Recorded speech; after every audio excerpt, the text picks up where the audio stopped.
যে বক্তব্য বারবার শোনাচ্ছি আমরা ২১-এর মঞ্চ থেকে, রোহিঙ্গাদের ঢাল হয়ে দাঁড়াতে কি ভয়ঙ্কর মরিয়া মমতা বন্দ্যোপাধ্যায়।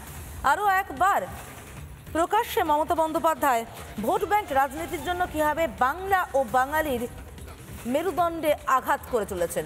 আমরা কথা বলেছিলাম কেন্দ্রীয় শিক্ষা প্রতিমন্ত্রী সুকান্ত মজুমদারের সঙ্গে, তার বক্তব্য শুনবো, পাশাপাশি শুনবো বিজেপির নেতা সজল ঘোষের বক্তব্য। সভা থেকে মমতা বন্দ্যোপাধ্যায় যে বক্তব্যগুলো রেখেছেন, এই বক্তব্যগুলো পুরোটাই হচ্ছে ভুলে ভরা। সে উড়িষ্যায় ছাত্রী মৃত্যুর ঘটনা হোক বা তার অন্য স্টেটে যে সমস্ত বাংলাদেশি যারা ধরা পড়ছে, যারা নিজেরা স্বীকার করছে যে তারা বাংলাদেশি, তাদেরকে ভারত থেকে বাইরে পাঠানো হয়েছে, তাদের দেশে ফেরত পাঠানো হয়েছে। ভারতবর্ষে তো কোনো ধর্মশালা নাই যে ইচ্ছে সে এখানে চলে আসবে।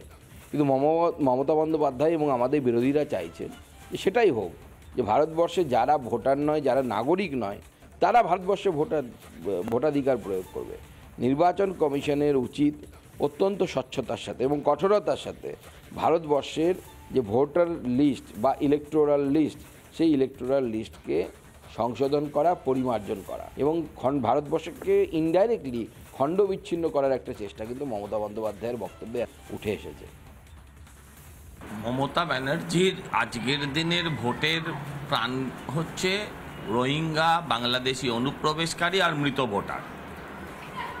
ভোটার লিস্টের সংশোধন করার জন্যই ২১শে জুলাইয়ের আন্দোলন ছিল, কিন্তু আমরা গতকাল দেখলাম সেই ভোটার লিস্ট যাতে সংশোধন না করা হয়, আজকে তার জন্য উনি চিৎকার করছেন। অতএব এর থেকে স্বাভাবিক, যদি ভোটার লিস্ট সংশোধিত হয় তাহলে মমতা ব্যানার্জির নামের আগে প্রাক্তন বসে যাবে। ভোটার তালিকায় সংশোধনের এই বিরোধিতা বাঙালির জন্য, বাঙালি হিন্দুদের জন্য কতটা ভয়ঙ্কর, আমরা কথা বলেছিলাম অভিনেতা রুদ্রনীল ঘোষ এবং অধ্যাপক জিষ্ণু বসুর সঙ্গে। তাদের প্রতিক্রিয়া শুনে নেব।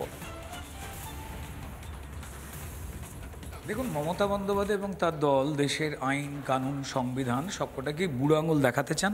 গুলছেন কলোনি, বাংলাদেশি এবং রোহিঙ্গাদের বস্তি, যাদের তৃণমূল আধার কার্ড ভোটার কার্ড বানিয়ে দিয়েছে।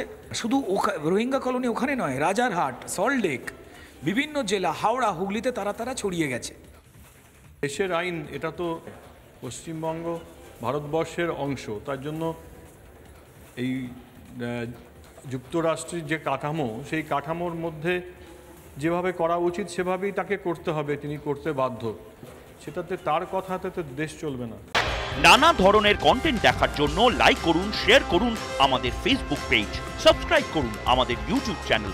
পাশাপাশি অন্যান্য ব্রেকিং নিউজের জন্য অবশ্যই চোখ রাখুন রিপাবলিক বাংলায়।